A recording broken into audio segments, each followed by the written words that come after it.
Welcome to another episode of the Peak Potential Success Show. My name is Fong. I'm an entrepreneur, business strategist, real estate investor, speaker, and also a best-selling author. And every single day, I help others unlock the potentials and guide them to succeed. Today, I have another amazing guest. This is somebody I met on social media. She has been doing so much great stuff, lots of great content, but I was also very, very honored to meet her live at a conference recently. And every time I see her, there's this great energy with her. Everybody around her is dancing, singing, and she's so supportive, always adds value. And I'm very, very excited to have her here today. She is a world champion in lacrosse. She is an author, a speaker. She is fascinated with profile tools and stacking them to understand people better, understand teams and groups better. She loves opening minds and hearts to new perspectives. So please welcome global investor, business and life strategist, philanthropist, Ms. Heather Joy Bassett. Woo, that sounds really impressive, doesn't it? Thank you.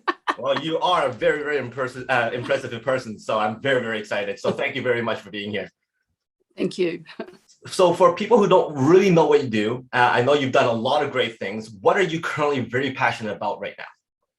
So what I'm really passionate right now is building relationships. So one of the things in business, we generally go through a stage of creating cash, then assets, and then building relationships. And they go in varying stages, and sometimes they rotate as well. So I did the cash, I did the assets, and then I've had success in sport. I'm also a podiatrist, so I have my successful clinic there, building teams.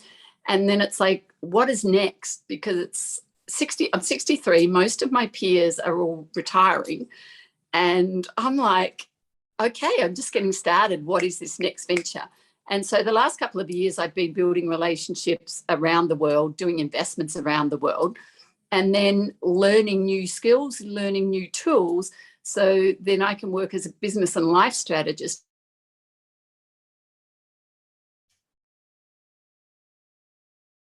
Can use all that expertise in a world-class team. And I'm like, yeah, being one, like, do you actually understand the depth of what goes on to have that? The right people in the right place at the right time for the right reason.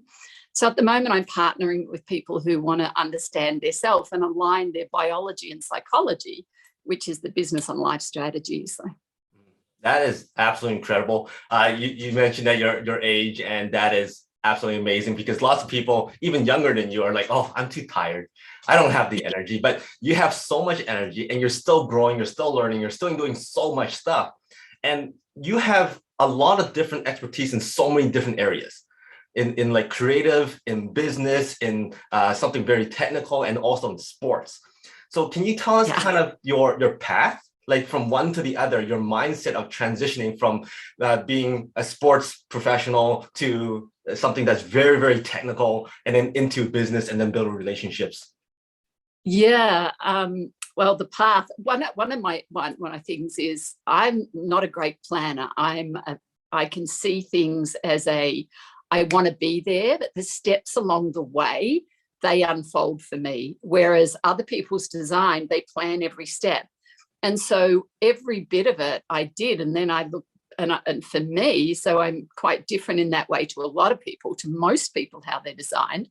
So I rocked up first. I was learning to be a podiatrist. I just finished graduating podiatry, and I went to visit the local chiropodist back then and said, hey, I hear you, she was probably my age, I hear that you want to, that you love golf. Would you like someone to work for you? And she said, do you want to buy the business? And I went, okay.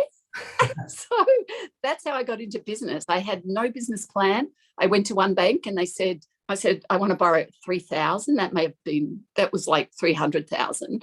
And they said, what's your business plan? I was like, well, like, what even is one? And then I went to another one and I said, okay, I learned from that. I want to borrow $3,000.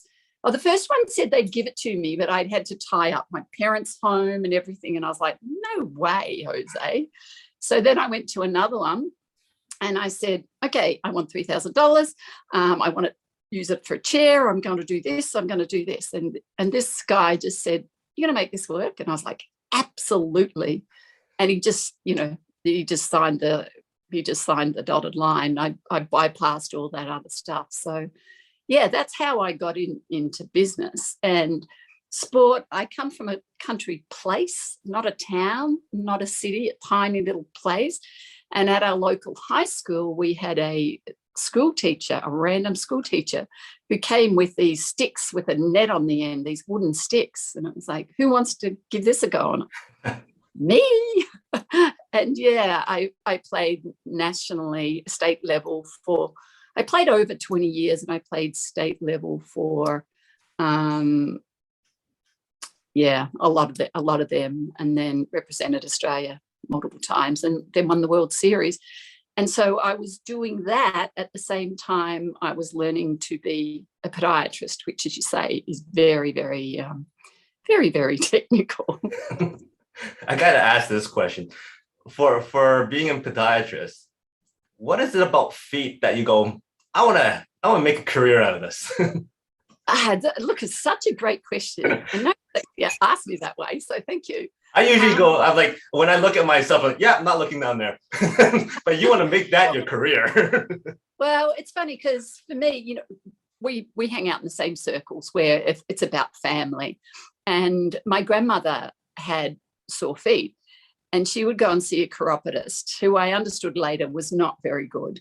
And my grandmother, and I do not recommend this, right? I don't recommend it. She gave me a razor blade and said, look, you just take a tiny bit of skin off at a time.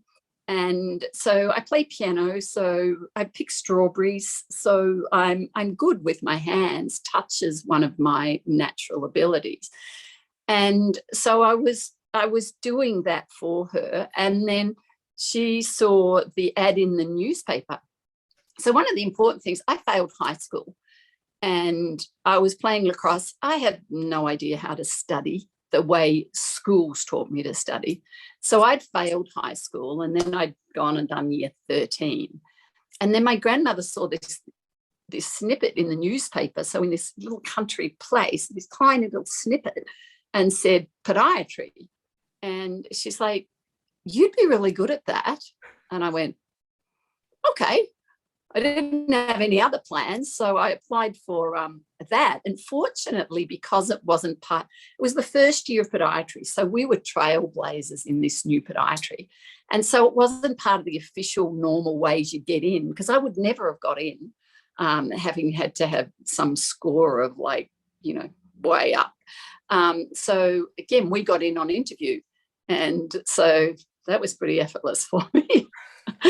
So that's how I got into feet. And because it's family, every single person that walked through the door was family. They may not have wanted to be, but every person that sat on that chair was my grandmother or my grandfather or my aunt or my uncle. And I treated them as someone that I dearly loved and actually wanted the best for. So it wasn't so much about the feet, but it also is. It's the foundation of our existence. If our feet are not happy, you don't get anywhere.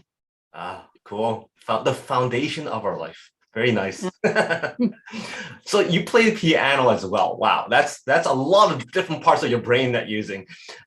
You talked about how you're not a planner and how you didn't do well in school, yet you're very, very successful. You're a very, very hands-on person. Was that something you've discovered from a very early age, or something you go, you know what, this is what I need to do to become the person I want to be? Well, I've always been curious. And I remember one of the things in high school, I was crying, and it made no sense because I'm such a joyous person, and I'm like crying my way through year 12, and I can't make sense of what's going on. And I remember my dad coming in, he put his hand on my shoulder and he's like, you know what, there's got to be a better way. You don't have to do this. And just that relief. And I know I've told other people that, and they've told their kids that as well. It was just the relief of knowing that there was another way, and knowing that, well, I didn't have to do that. But at the same time, I was like, yeah, I'm still doing it. So it was quite a struggle. But then that's part of my fascination with understanding profiles, because in human design, I make up 8% of the world. And in human design, there is no two people the same. People say, I don't want to get boxed in. But I learned about this in my 50s, and it really helped me speak about and understand my great successes and my incredible deep lows, because I was a suicidal, highly functioning and yet suicidal, not making sense. So then all these things of like, the lineal planners, and I mean, thank goodness there are those people in the world, or it wouldn't exist. When I try to be that, then it's useless. So again, for me, it's like, oh, I bought a business in the moment. I never knew how that was going to work out. Lacrosse, I was fascinated. I wanted to play. I just wanted to compete against myself more than others. And so, yeah, it's a different way of being than a lot of people. So me, I do it, and then I'm looking back at like, how did I do that? Well, for you to have that type of mentality, I would assume that there's a lot of negative feedback. There's a lot of people who tell you, well, that's not the way to do it. Well, you can't do that. Well, you shouldn't try that, but you just go on and do it anyways. So how do you shut that out? How do you kind of box those people away and still proceed with what you want to do? Look, again, that's such an important thing for your listeners, and as we know, because now I play in a playground where I get feedback, and I get smashed, I get decimated is a word, and it's like, thank you, because it's like, I don't want the bullshit, I don't want the fluff. And then what I can recognize when I was highly functional and suicidal and a mess, and then I got to the point where I wasn't highly functional and I couldn't make sense of it. And then again, I'm living it and I'm like, what is going on here? How is this happening? And then I realized it's not until I stepped into this next playground that I'm playing in now, which is a couple of years ago. I just said, hey, I want to play on the world stage again. I want to play with the big boys. And to me at the time, I had no idea what that meant. I'm hanging out with Tycoon X, with Billionaire Fred, with JT, with you. I'm hanging on the world stage with the big boys. And I can look back, and I had a great team. We didn't understand our human design. We didn't understand the mechanics. We didn't understand the way to communicate. And it ended up being a really, really toxic relationship. And it was literally killing me. It was silently killing me because I wouldn't speak about it, because I had so much fear, and I was so scared that my team would stay. And then I was so scared that my team would leave. And so it was quite the journey. And then it wasn't really till I came outside the other and go, oh my goodness, what did I live? And as George Ross says, he mentors people at 93 because of the experiences he's lived and the wisdom he can share. And I'm like, cool, I can tell you what a really bad relationship looks like, and I can tell you what it's doing to you. I can tell you it's killing you, and I can tell you ways to stop doing that if you want. Well, that's why people need to connect with you, because you have so much wisdom and so much great stuff to add value with that. It's absolutely incredible. You talked about stacking profiles. What exactly is that? All I can think about is, well, here's one profile, I'll just put it on top, and okay, I'll stack it away. So what exactly is that, and how do you use that to understand people better? Yeah, one of my good friends back in Melbourne, Australia, is she's just like sits there and watches me, and she's like, how do you do that? And I'm like, do what? And she's like, do that. I'm like, what am I doing? And she's like, stacking profiles. I was like, huh. Again, I'm doing it without even knowing that I'm doing it. So what I'd looked at one profile system, wealth dynamics. And I thought, oh, wow, this was like light bulbs going on. It helped me understand my team. But then it was like, but it's not enough. Like it still didn't explain what was going on. And then strengths profiles, Gallup strengths. I'm like, cool, connection. Yeah, that's a happening thing. Positivity, yeah, toxic positivity, that probably played out as well. Futuristic, yeah, I know what's going to happen to people. I can tell their path already. Learner and influencer, yeah, bang, bang, bang. And then there's still stuff that doesn't make sense, especially for me. And then I came across human design. And then it's like, because I hang out in 8% of the world here. And of that 8%, I'm 3% who are this. I'm like, that makes sense of why things work. One of the other things I've also studied is flow and peak performance. So I've studied the research around flow and peak performance. So then I can pick through all of these things and then go, okay, the flow state, if you want flow state, well, that's going to work if that's your design, that's going to work if that's your genius, and that's going to work if your strengths. But if you're not lining the biology and the physiology, then it's like it works. I think these profile things work to the point where they don't, because they're too limiting. But then when you can layer them one on top of the other, and then it's like I get, here's the full picture of this person before me. And as I explore all of them, I'm just in so much awe and wonder and curiosity of the people that I get to explore their designs and stuff with. I'm like, wow, how phenomenal are you? So when it comes to because you work with businesses and you help them understand their people and their employees and all kinds of stuff. So what is that advantage that you have over other consultants, other coaches, when you are able to look at profile stacking and being able to understand relationships and all that kind of stuff? How does that help you put you on top of everybody else? So I can say it in a number of ways. One, if you're talking teamwork, I'm a world champion in lacrosse because I played in a team, because we had a team on the team, off the field. We had a team back home. We had the right people in the right place at the right time for the right reason. Now, I played wing defense. If you had put me in the goals, we would never have won a World Series. I would have been like, so that understanding. And again, the difference was that my coach there coached me in my genius. He didn't try to box me in. He knew I could read the play 13 moves ahead. He knew he could refine my skills and give me feedback, but he didn't go, hey, go and be a forward player. I shot goals, but it was never go and be in the strategic set plays, because that is not my genius. So when I play in that futuristic, in the moment, because everything for me is in the moment, I can't decide something in advance, it's in the moment. So it's my reference point. I've had teams that worked and didn't work.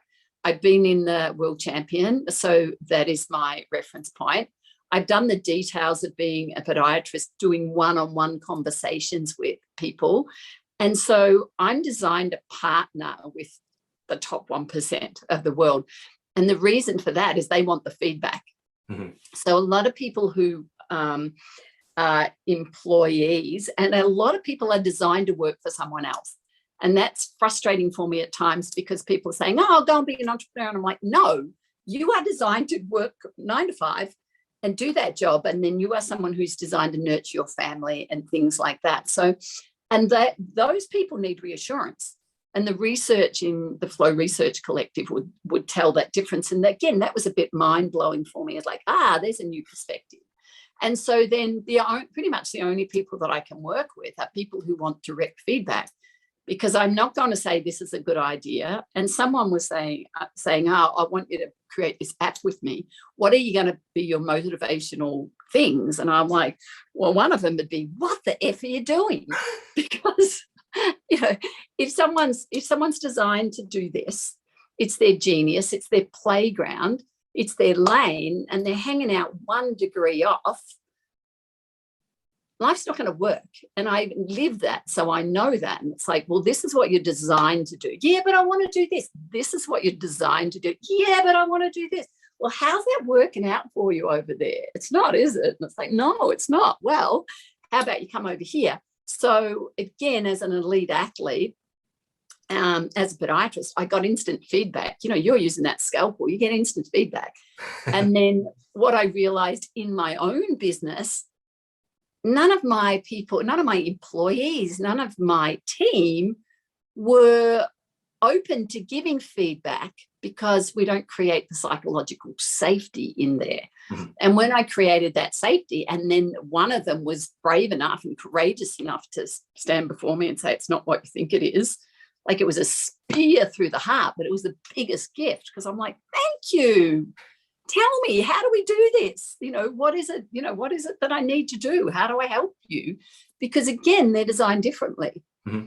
So then that understanding of the uniqueness of the person that I'm working with is so important. And people eliminate themselves straight away, because I'll say, hey, so I use this crazy tool called human design, and I need to know your time, your birth date, and your whatever. And they're like, yeah, not into that. And I'm like, cool, we ain't ever going to work together, because again, they've got a narrow perspective of this is the way. Now, it's not never. Some people will come back later, but it is the people who are open, who want feedback, who are like, oh, tell me more. I want to know. Tell me more. Do I want to know? I don't know. Do I want to know? And it's a very different thing. So as I send out, hey, have you explored that? It's people like eliminate. I've had people say, hey, do you want to partner on this? I'm like, sure. Tell me what your human design is. I need to know this. And they're like, yeah, so about this proposal. And I'm like, it's never going to work. So how does one discover what they're designed for? I know that's a very in-depth question, but if you could give a kind of Cole's Notes version of that. Well, it is an incredibly complex thing. And yet using multiple tools, it's just like, because most of us are winging much of life, just experiencing it, which I fully believe we're designed to do. Mm-hmm. If I look at my human design, when I read it, it's like, you're here to experience the good, the bad, and the ugly, and talk about it and say, hey, there's a better way, folks. And I'm like, yeah, I think I lived that. I think I lived that pretty well. And so when I look at these tools, all of these, and again, I layer them on, it's like, well, you're designed to be doing it this way. Then you bring in the natural flavor in your life's experience. And it's literally what lights you up. Because there's a lot of things where the mind is ruling it versus what makes that thing inside you, what makes your cells come alive. Because if your cells aren't alive, again, I tried living that, and it's literally killing you. So that difference, if you're doing what you'd love to do, mm-hmm. and then the top four vibrations according to Hawkins' scale of consciousness is love, joy, peace, and isness. And so if you're doing what you love to do, you're going to be joyous. And that's what you get to see me being, very joyous. And then there are times when I'm not peaceful and I'm like, what are you doing, girl? It's like, what the F are you doing? Because it's like sucking the life out of you. And then there's so much that just is. And most people are, I was talking to someone the other day, and I've lived this, really burdened, really weighed down and burdened, because they're trying to do things that, that they should be doing, or someone's told them they should be doing. And it's just like, what are you doing? Because that is not who you are. It's not. And then when we go through the tools, it's almost like a shedding. It's just like all the pretense of like, I am this. It's like, really? And then as we go through it, there's almost a total relaxing of the cells of like, oh yeah, I remember, like you remember this. You can look back in your past and go, of course that's what I do. Of course that's how I am. And then that's the isness of like, you can experiment doing other things, but you pay a very big price to play in your not genius or your not true self. Hence, it's so important to get in touch with you to find out what they're designed for, what their true passions are. You're a person who is really good at building relationships. You always add value. You're very, very supportive. In fact, thank you to you. I got some amazing photos. So you've added lots of value to me. So that was absolutely incredible. So when it comes to relationship building, you've also won the loyalty award, the highest loyalty award. Yeah. What are some of the keys of strong relationships and loyalty? Well, I'm going to give you add a different perspective to what a lot of people will share. Loyalty is part of our design. And so, again, the expectation that everyone is going to be loyal is absurd when you start to look through the lens of human design. My genius in wealth dynamics is I'm a supporter. So for me to win that award is just like, oh my gosh, I'm being recognized for who I'm naturally designed to be. Now, I can't win that awards if the people doing all the process and the background, like the Tracy in the world who makes the events happen, all the team behind the scenes, the Sands, the Erica and everything like that, I cannot win any of those unless I can just show up in the moment, be in the moment and support.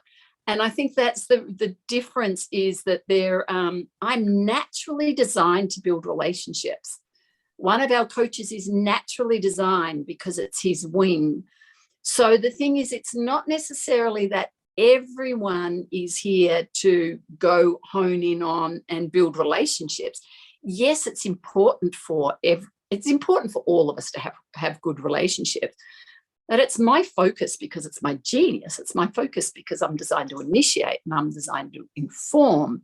And so it's very different if someone is the details person, someone is the mechanic, someone is the accumulator, the timekeeper. So working with that, then it comes down to cool. If I know what your design is and I know what your genius is according to a couple of things, then I will say, this is how you're going to build relationships. And if you're trying to do it my way, it ain't never going to work because 70% of the world are here to respond to opportunities. And that's one of the biggest things for me. 70% here to respond to opportunities. And every time someone starts talking frustration, I know they're part of the 70%. I talk frustration. I have a tiny bit of that in my design, but most people, the word frustration comes up and there's a whole bunch of people around the world, or there's so much research on the frustration. And it's like frustration is your not self thing. If you're doing and being and living who you're designed to be, you're going to be satisfied. So 70% of the world is like not doing what they're designed to be the way they're designed to be. And I'm like, again, it's not working out for you. So yeah, the importance of understanding the uniqueness of the person before you, like who you are, the self, like know that self, and then know the audience that is before you. So I know your audience, they want feedback. They don't want, yeah, you'll be right. You know, if you're talking peak performance, it's like, no, give me the feedback. Tell me, give it to me. When it comes to when it comes to talking about coaching and consulting on guys, I know you work with a lot of coaches as well. What would you say is one of the most earth-shattering or one of the most impactful comments that you've gotten or coaching advices that you've gotten? So I think more so one of the biggest impacts for me, of which understanding the importance of coaching and the importance of the right coach. So I know you know the right people to work with. I know that you get results because you're working with the right people for you and the right people are coming in. So you're not talking BS, you're not talking fluff, you're getting results because you know you and you know your people. And so I'd won an award, a Sports Star Award way back, 1986. And so I'd been working out in this gym. I'd been working in one gym, then I won this award and I was working out in the next gym. And then I'd been doing this same exercise for eons on my legs. And then this new girl came up. And again, it was so courageous of her. And I would handle it better today. And she came up and said, "You're doing the exercise wrong." And I just exploded in my mind because I was like, I'm in a supervised gym. I've been doing this same exercise for months. The World Series is in a few weeks. And now you're telling me I'm doing it wrong? And then I was like, what does this mean? And she's like, shaking in her boots. And I'm like, so courageous when I look back. And she's like, yeah, because you're building up this, then you're going to have a weakness in this, which is going to put you at risk of this. What happened in the World Cup? I did my anterior cruciate. Wow. I trained my ass off for years and I did my anterior cruciate. Why? Because I was in a supervised gym where I was doing an exercise incorrectly because the coaching there by this supposed legend coach hadn't trained his team well. Wow. So if you think coaching is not important. It's ridiculously important. The thing is, you've got to have the right coaches. And I paid up a bunch of coaches that I had great experiences with, and they were fugazis and they talked fluff. And like, it was joyously whatever till it wasn't. And it wasn't till you get into a room where you're talking peak performance, driven, focused, want results. And then now I look back and go, I don't know. I was obviously living that. I'm going to experience it all to go, no. So I want direct feedback, and then anyone that comes into my world, and then I want someone who's done it. I don't want someone teaching me from knowledge. I want someone teaching from wisdom. And Hugh Hilton on the stage that we're both listening at there, that's one of the things he says. He's like, it's easier to absorb. It's easier on the mind. It's easier on the body if you learn from wisdom. And I sat in the front row of that audience like, wow, that's I'll use that one day. Awesome. You're obviously somebody with lots of energy. And I would assume that a lot of the reason why you have lots of energy is because you understand who you are and who you're designed to be. So aside from that, what feeds your energy? What gives you that motivation to be so excited about stuff? I think I literally was born that way. So I have, it's innate, and I have studied it through the Flow Research Collective. So I'm curious whether it is like Heather Joy is my name. And there was a time where I thought, how the hell do I have joy in my name? Because I really had no joy in my life.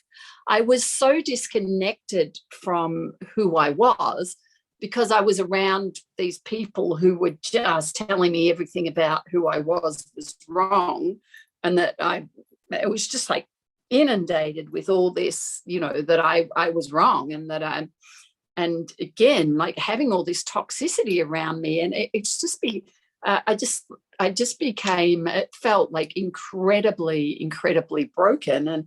And so working my way through, like, it was like I was in the compost. It's dirty, it's smelly, you can't see a damn thing. And a lot of things I've written, I've just got rid of. And I've written some profound things when I look back, I'm like, oh, it would have been good to keep that. But, I've deleted them. And then there was one thing that I'd found where I'd written, I can't imagine ever feeling unadulterated joy again in my life. That's how low I was. And so I've worked through all of this stuff. And then it's like, it's like I've stripped away all the conditioning all the way and look back to being a child. And, I am just a joyful creature. And one of the things, there's another thing about, there's 4 primary feelings. There is anger, which is boundaries. Anger is a beautiful life force. And there's sadness, is the intimacy, the connector of our humanity. Fear, which is our intuition, like, are we safe? Where are we going? And then there's joy. And so most people, it's been made wrong, don't be angry. Well, you're angry anyway. Oh, come on, don't be sad, get over it. I'm like, sadness is a huge gift, and don't be scared. Like, if you have no fear, you're just walking in front of buses, you don't even know you're jumping out of an aeroplane without a parachute. Like, have your fear, just don't fear your fear. And then there's joy. And what I also understood was I was too joyous for some people.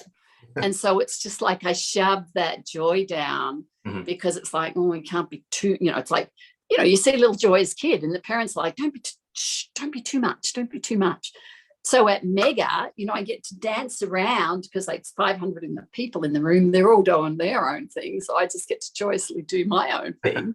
And so no more shutting down any of those 4 primary feelings. I'm like, no.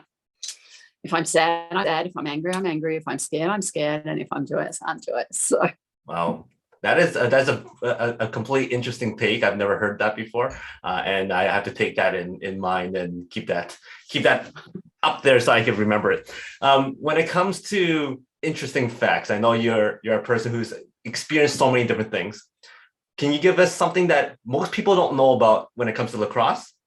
Something that people don't know about when it comes to feet, and then also business. Okay, so feet, there are no two feet the same. So most people say, there's a saying, if the shoe fits, then wear it. The vast majority of people that I've seen, we had over 15,000 clients come through just the clinic, let alone the hospital work and the homeless work and the other stuff that I've done. And I would say it's probably 93, 97% don't wear the right size shoes. They don't wear the right size.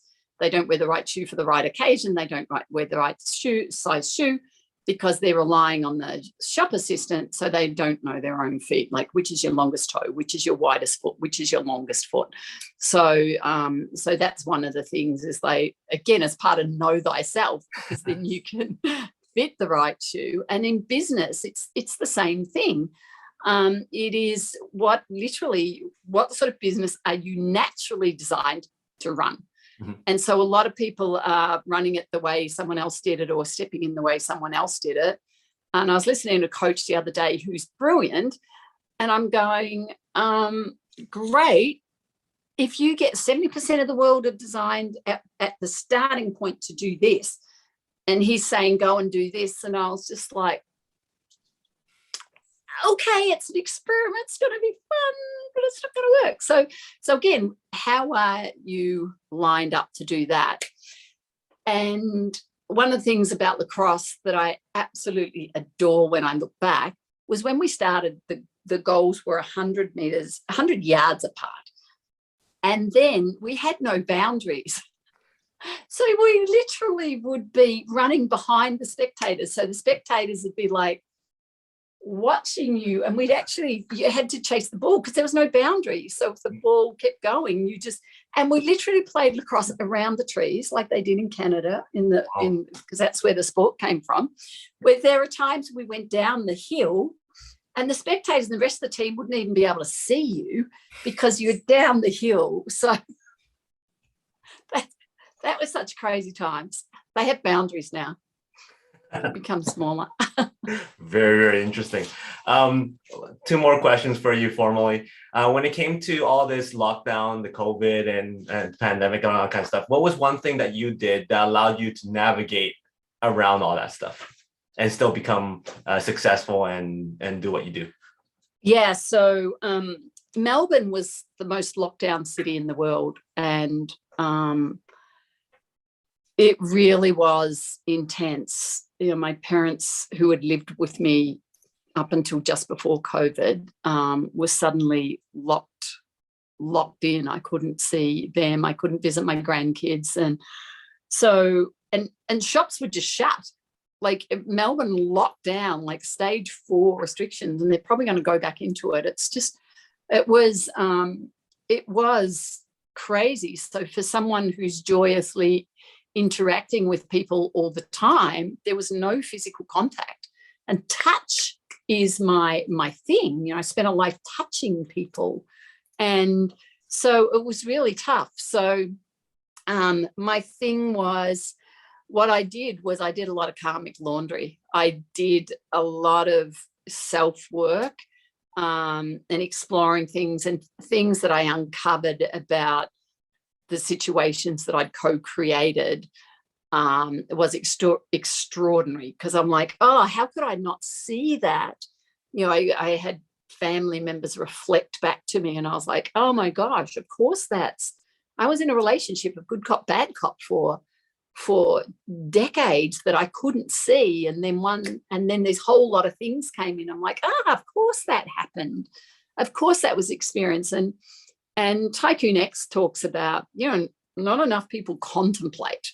Mm-hmm.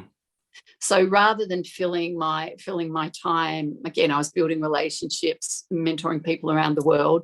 And then the rest of the time was again, really looking inwardly at like, cool, what else can I clean up in my life? What other relationships can I face? What other things can I take responsibility about, take ownership about, forgive myself, forgive others, clean up?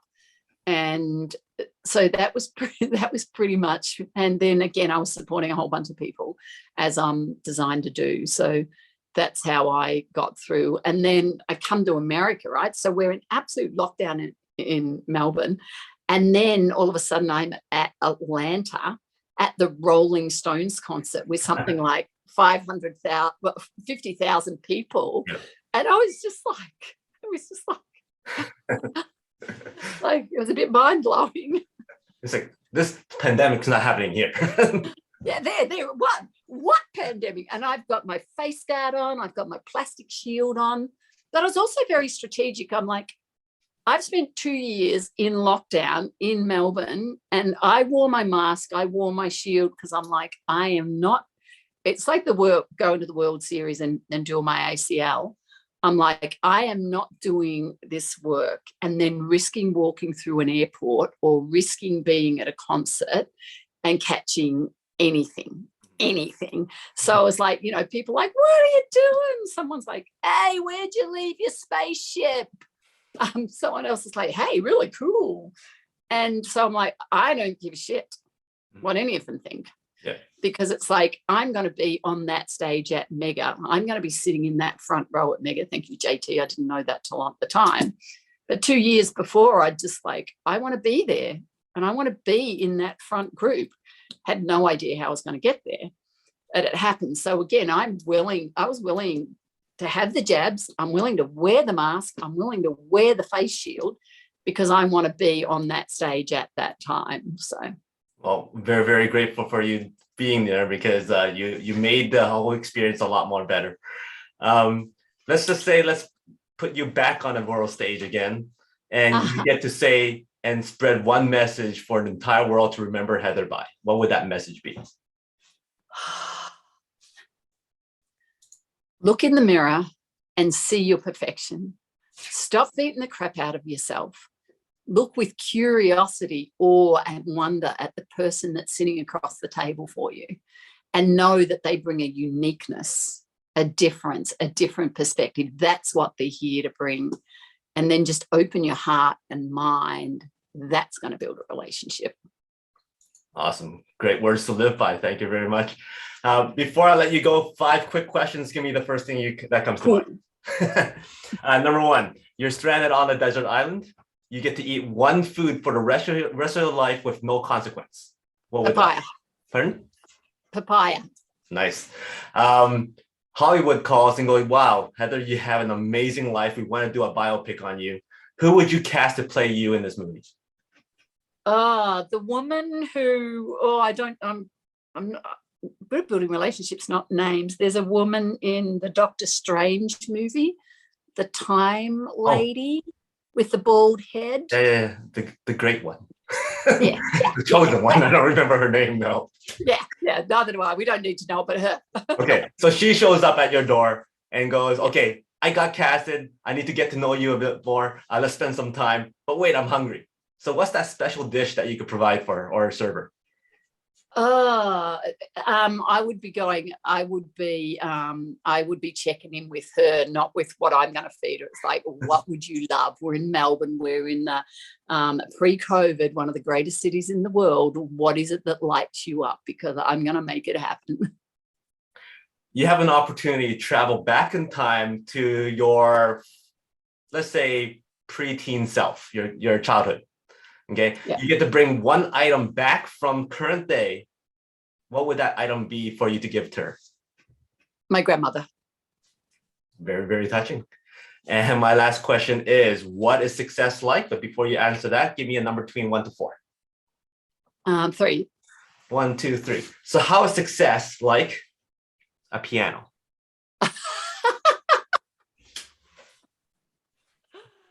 Because you can play, and then the melodies that come, that like you can play a different sound, a different note. You can combine them, you can separate them, you can just do one, you can do staccato, or you can play chords or rhythms, and you can create a different sound every single time, that's low to high and everything in between.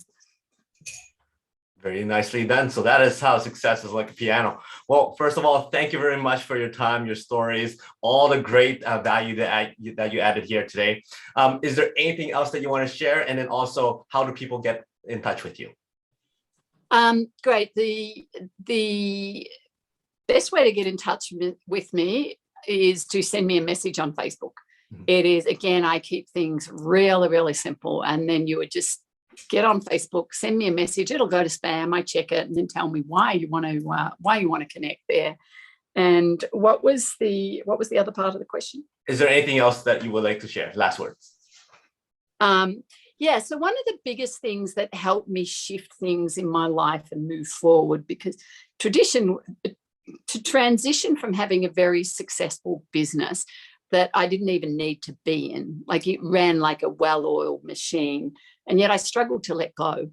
And my future was calling me, and I struggled to let go of that. And my future was calling me, demanding me, like, get over here, get on this world stage. And I'm like, yeah, but I'm earning really good money and I've got this great business here. And what are you going to do?